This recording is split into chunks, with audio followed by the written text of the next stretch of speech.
Welcome back, everyone. For today's video, we are going to be taking a look at some of the games that were played by some of our subs here on the YouTube channel. Now, thank you so much to everybody for your submissions. I intend to continue doing opening videos going forward. For today's topic, we are going to be focusing on the London system.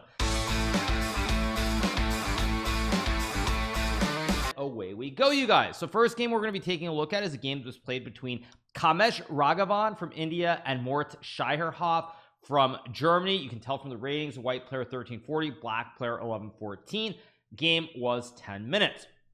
So we get d4, d5, bishop to f4, and now we get pawn to e6 being played here by Moritz Scheierhoff. Now, in a future video, I am actually going to focus on systems where black plays bishop f5 and knight to c6, but that will not be for today.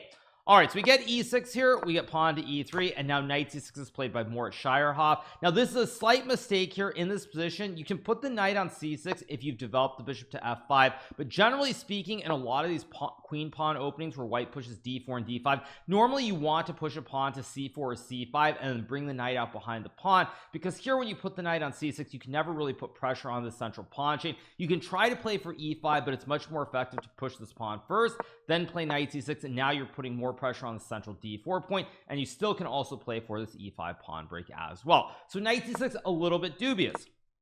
Knight to f3 is played here, and now we get bishop d7, a move that doesn't make a lot of sense. White's plan is very simple. You want to bring the knight out, bring the bishop out, castle the king, play c3. Very straightforward. But for black, with the bishop behind his pawn chain, the light square bishop's a little bit dubious. Knight on c6 isn't great here. You can't really push for e5.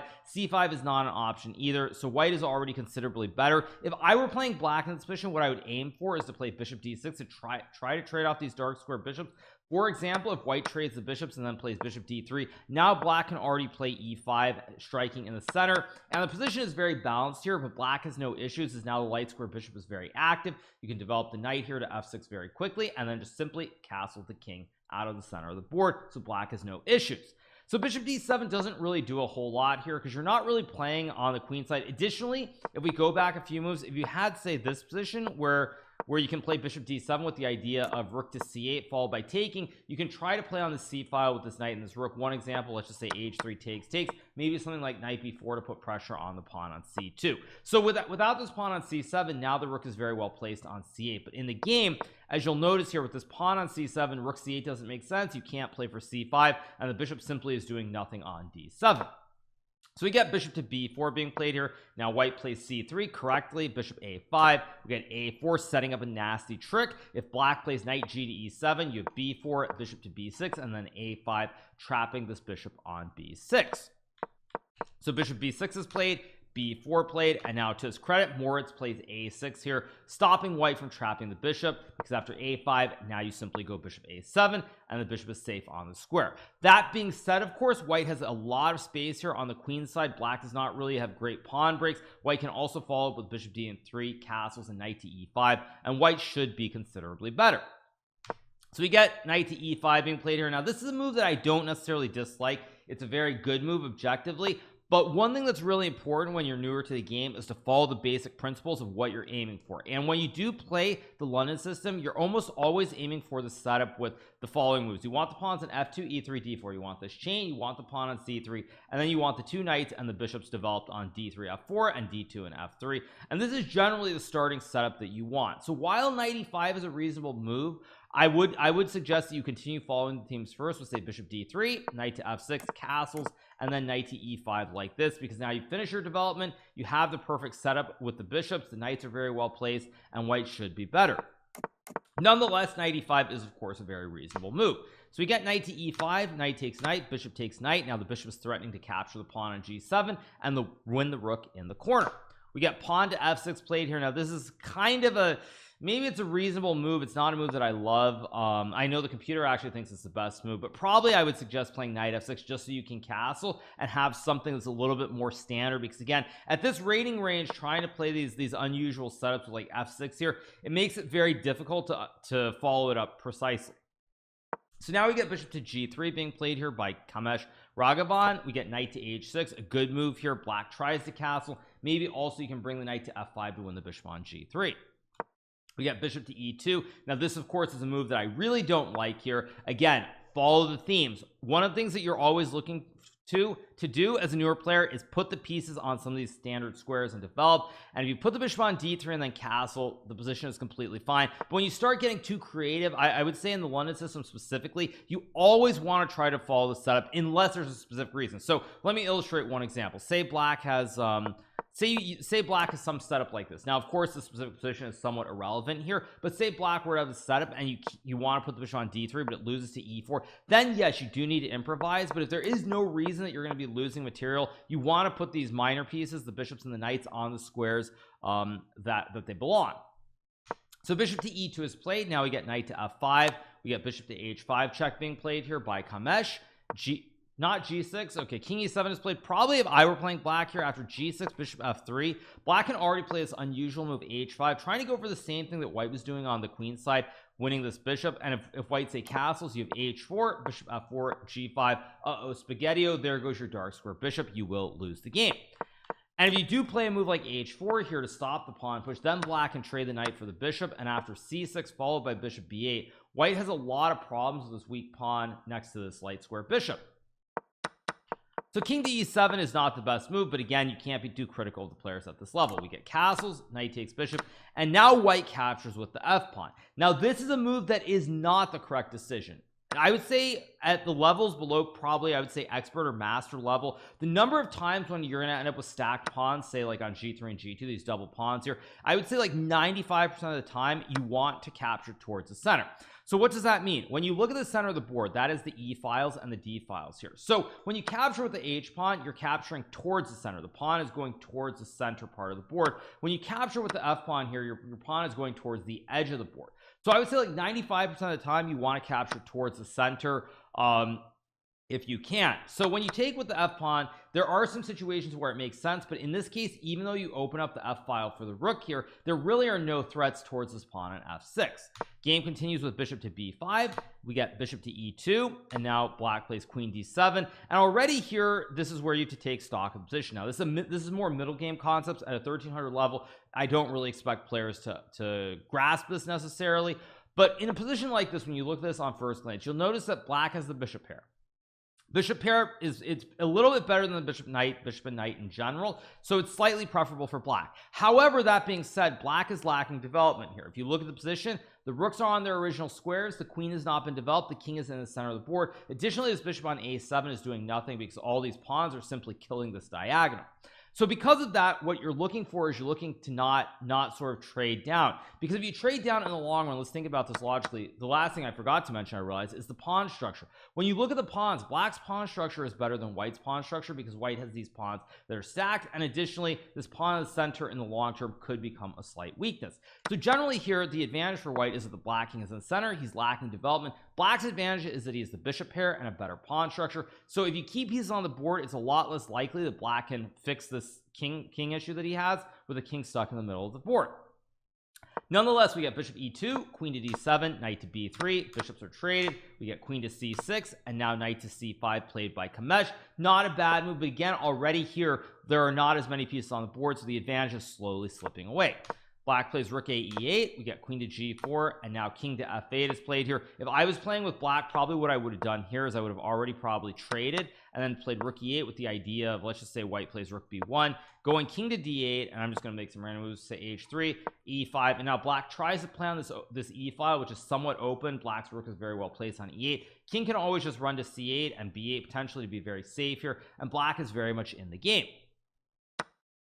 So rook e8, queen g4 is played, king f8, and now h4. Not the best move, but again, very hard to understand what you're playing for. If I was playing this position, probably what I would play is rook to, I don't know which square is better, either f3 or f2, with the idea of, say, let's just say black plays e5, going rook f1, stacking the rooks. Maybe there's a knight d7 trick, and white should be better. Again, it's not conclusive. It's not like this position is winning, but white has some pressure. Instead, h4 is played here, and now the game continues with h5. We get queen to g6. Rook h6 is played here, and now to his credit, Kamesh finds the winning tactic with rook takes f6. Now in this position after h4, what black should do here is probably trade and then play something like rook to e7, because if white tries to go h5 and h6, let me just illustrate it. h6, you undermine the pawn chain and win the game. If black pushes, you win the pawn, and so it's very good. However, in this position, black can play h6 here, and the pawn structure it's difficult to progress. You can't really push forward. Pawns are very solid here, and black, at least for the time being, is holding on. So h5 isn't the best move. Queen g6, rook h6. Now rook takes f6. Great move by Kamesh, because now if you take the rook, you lose your rook on h6. King g8 is played. We get queen f7, king to h8, trade, rook f1. Great move, bring the last piece into the game from the a1 square, and white wants to go rook f6 and go for checkmate. Bishop c5 is played. We get d takes c5. Now again, this is not, I mean, there are many, all roads lead to Rome here, but I will stress once again for Mr. Kamesh, in this position, what did I say earlier about having pawns? You're going to notice that white is going to end up with stacked pawns here on c5 and c3. Now, once again, white is capturing away from the center of the board. When you do this, you're capturing towards the edge of the board, whereas when you capture with this pawn, you're capturing towards the center of the board. So once again, for Mr. Kamesh, I strongly recommend that you think about this concept where when you have the double pawns, you think about capturing towards the center rather than away towards the edge of the board. Nonetheless, he takes, and in this case it doesn't matter all that much. We get queen to b5 played, rook to f6 played here by Kamesh, queen to c6, and now he plays rook takes h6, which is checkmate.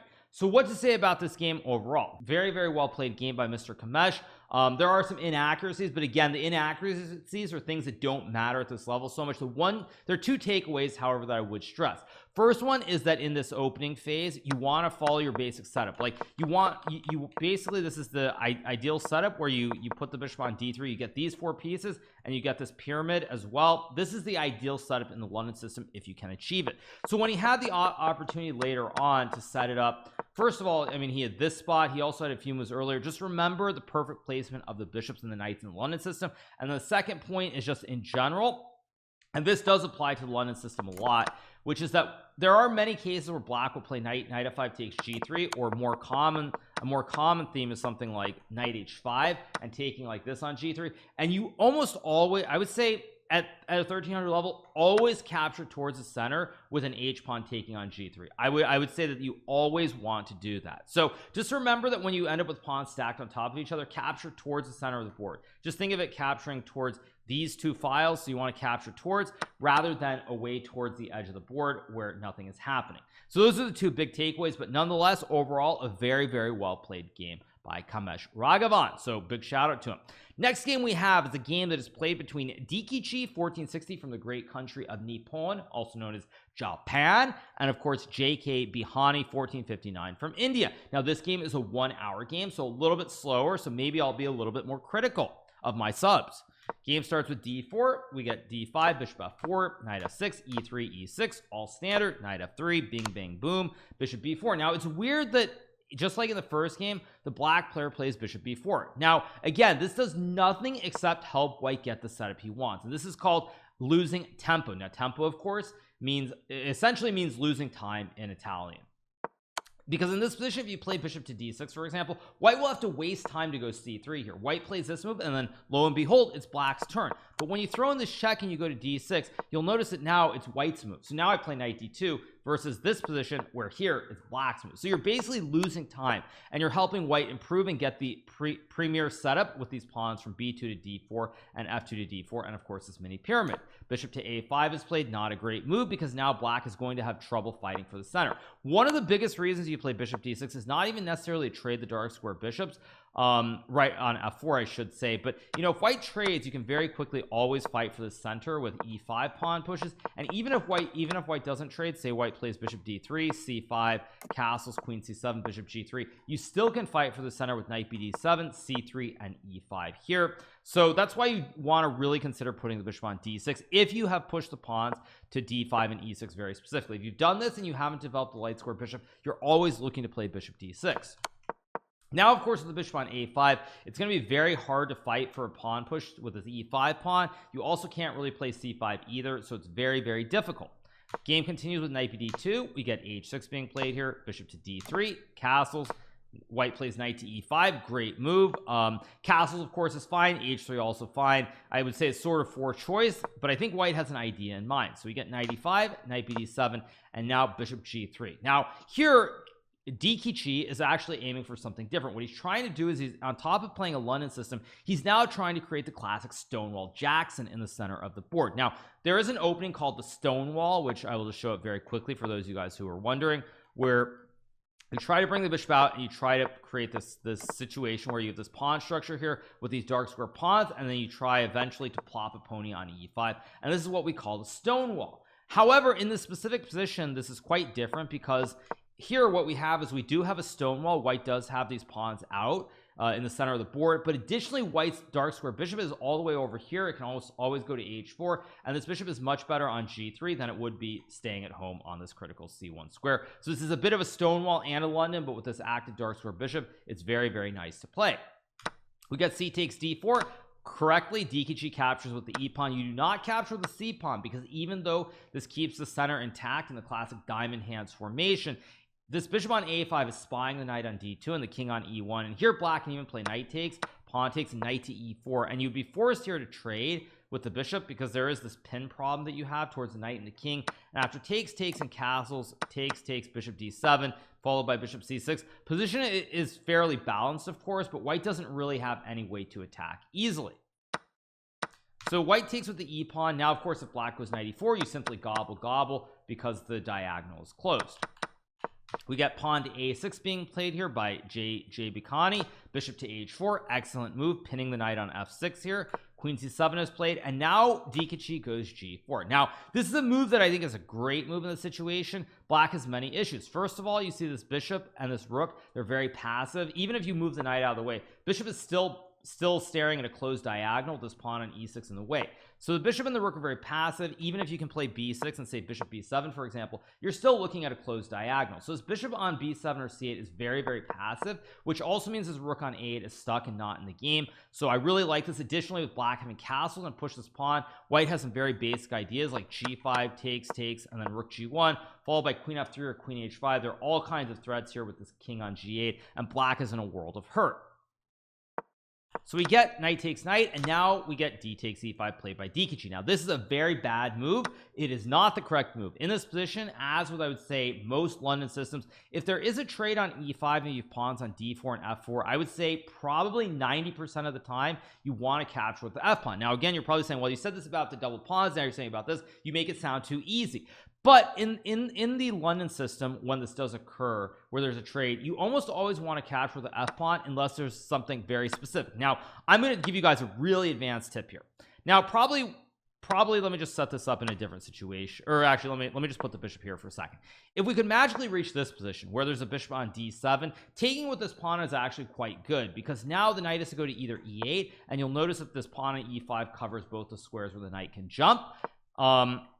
And also white can try to put this knight on this critical d4 square as well and get a nice little outpost. So in this situation, it would actually make some sense. However, when you capture with the pawn here, because this d7 square is available, black's knight can jump to c5 to target the bishop on d3 or go to the center. And additionally here, black can also put this bishop on b6, and there's now this open diagonal, which is going to cause the white king some uncomfortable situation here. So this is why you should not take. If you take with the f pawn here after say knight d7 and castles, for example, you have a great connect 5 here. Black can't really push f6 because of the bishop and the pawn. Say black tries, just to show you guys why. You can simply take and play like queen f3, queen to e7, rook to f1, king g7, and now a simple move like bishop c2, threatening to go queen d3 and create this big battery on this diagonal and go bring the queen to either the square here or here. It's just a lot of problems for black to deal with. So f takes would be better basically for those two reasons. First of all, it opens up the diagonal, but also the knight can jump to c5. So you do want to capture with the f pawn rather than d pawn. Nonetheless, at this level, probably not that big of a deal. We get knight to h7 being played, which is wrong. Now we get bishop takes knight. Now this is a horrible move. I cannot state it enough for the following reason. One thing that you want to look at, and this is not easy to conceptualize at the lower levels, lower intermediate levels, but one thing that you do want to think about when you're looking at trades is a couple of things. First of all, you look at this pony on h7 and this bishop on d3. The bishop on d3 is a great piece. It's keeping an eye on this knight. an eye on the pawn as well, and this knight can't really go anywhere. The knight can't go to either the f6 or g5 squares. If you say play knight f6, I just take the knight. You go to g5, I take the knight, and the bishop also can't be traded. So the bishop is basically just spying this knight forever, essentially. And because of that, the bishop is a much better piece. Knight has no squares, and really trading here is just not what you're aiming for, especially because white has violated one of the basic principles in the opening, which is that white has started pushing the pawns on the king side without finishing the development and castling the king. So when you've done that, you generally want to be very aggressive in attack, and when you're attacking, trading off pieces normally is not the right approach. Obviously it depends on the situation, but nonetheless in this case you definitely don't want to trade this great bishop for this knight that simply is just sitting here on h7 doing nothing. So we get the trade. White goes g5 here. Now black takes on g5. Now this is an example, like I said, where because the players are at an intermediate level, black is unable to fend off this attack. But what I would say here is that if this was a stronger player, say around master level, black actually can play d4 here, and it looks very scary, for example, after queen h5. But what you'll notice in this position, I'm just going to play a random move, not the best move, like bishop d7, is that white can't really progress with the attack. You can't really push g6, so I just take the pawn. King is very safe. If you take on h6 here, I actually go g6 very quietly, ignoring everything. And when you play queen g5 here, I can simply take. Let's just say you take, and I go bishop c6 just to illustrate the point. Even if you get queen f6 here, threatening the lolly checkmate on g7, black can still stop it with rook g8. The queen guards the pawn, and white is in a lot of trouble here because the rook is under attack. Your other rook hasn't moved yet. Your king is stuck in the center of the board. You don't have safety either way. You try to castle here, there are probably really bad things like queen d7 and eventually a queen d5, or even bishop d8, winning the queen here on f6. So it's very, very scary to play. And if you try to castle queen, so this of course is pretty absurd. So after takes, black can simply go queen takes c3, king c1, queen d3, check, and wherever the king goes, you will lose the knight with check. Or if you go to a1, you simply get checkmated with bishop c3. So it's a total disaster.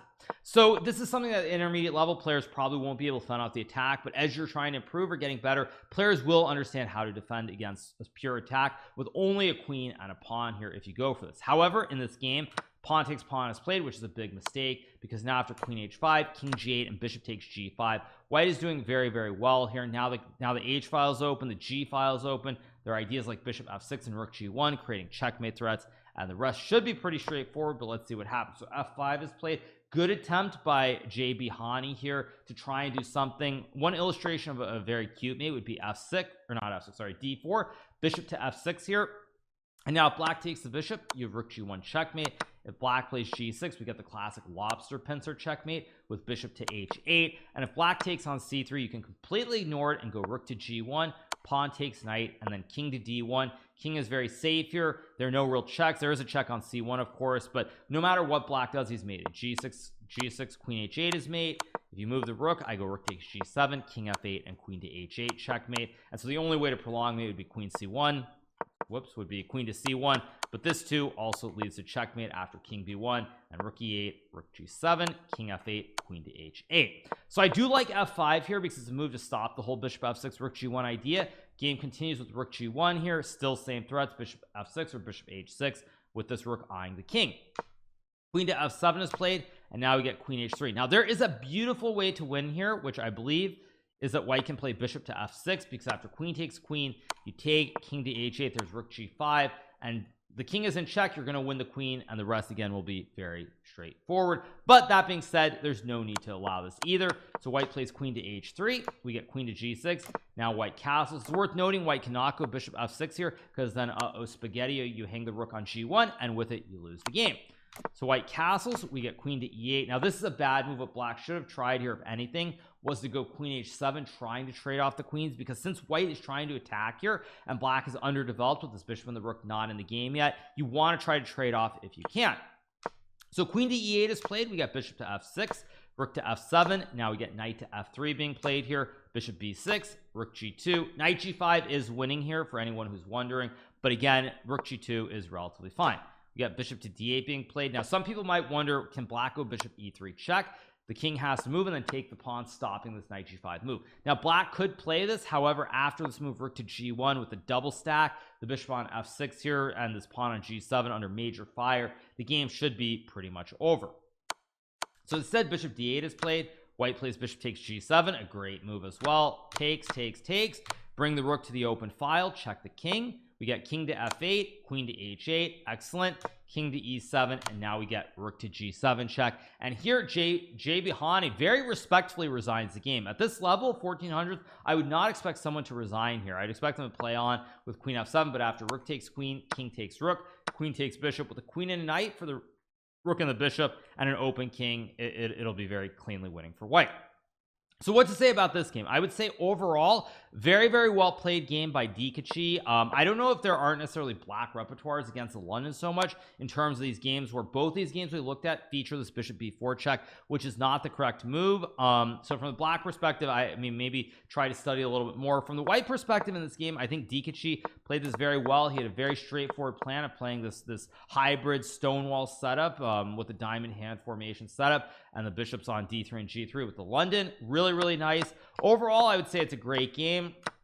Only big qualm I have is that here, when black traded the knights, you should take with the f pawn here, because the thing is, when you take with the f pawn and the knight moves, say let's just say e8 even here, you can still always play g5. You don't need the pawn on f4 to support the g5 pawn push, because you always have the bishop here to recapture. So that's maybe the one thing I would say, is that in general, also in structures, which this is very similar to another structure which comes out of the French, and I will just show this to you guys very quickly, going back to the start. So there's like this e4, e6, d4, d5. Let's just say knight c3, knight f6, e5, knight d7.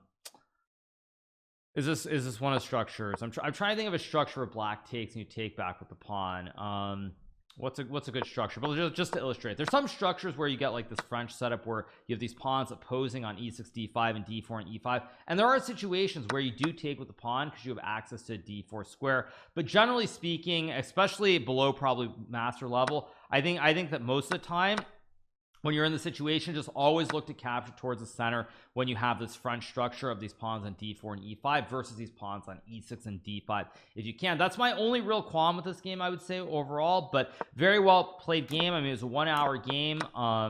Both players are 1 hour, and I think pretty good game from white. Obviously should not have traded the bishop for the knight on h7 either, but again, that's just something where I think as you play more and more, you'll realize like what are the good pieces. Like another example is, let's just say I put a knight on b3 and black plays b6. This is just one final example. We're in this position, you look at this trade of the knight for the bishop. Now if you trade, yes, black has double pawns on the edge of the board. That's not great. However, when you look at the knight placed here versus the bishop, is the bishop doing anything? No, the bishop is stuck here. Can't retreat, you can't take the pawn. Bishop is simply sitting out to lunch. The knight, on the other hand, can still go to d4. You can always keep an eye on the bishop, and if you say castle here, you still can always capture the bishop. The bishop can't go anywhere, so you have time to wait. Now if black plays b5, then you have to decide, well, do I trade this knight for this bishop, or do I let the bishop go back to b6? But in this situation, the knight is simply much better, and the same thing applies for the bishop on d3 relative to knight. Knight can't go anywhere. The two squares where it can jump are simply covered, and so later on you can always decide you want to trade the bishop for the knight, but you don't need to be hasty and do it right away. So that's my only criticism.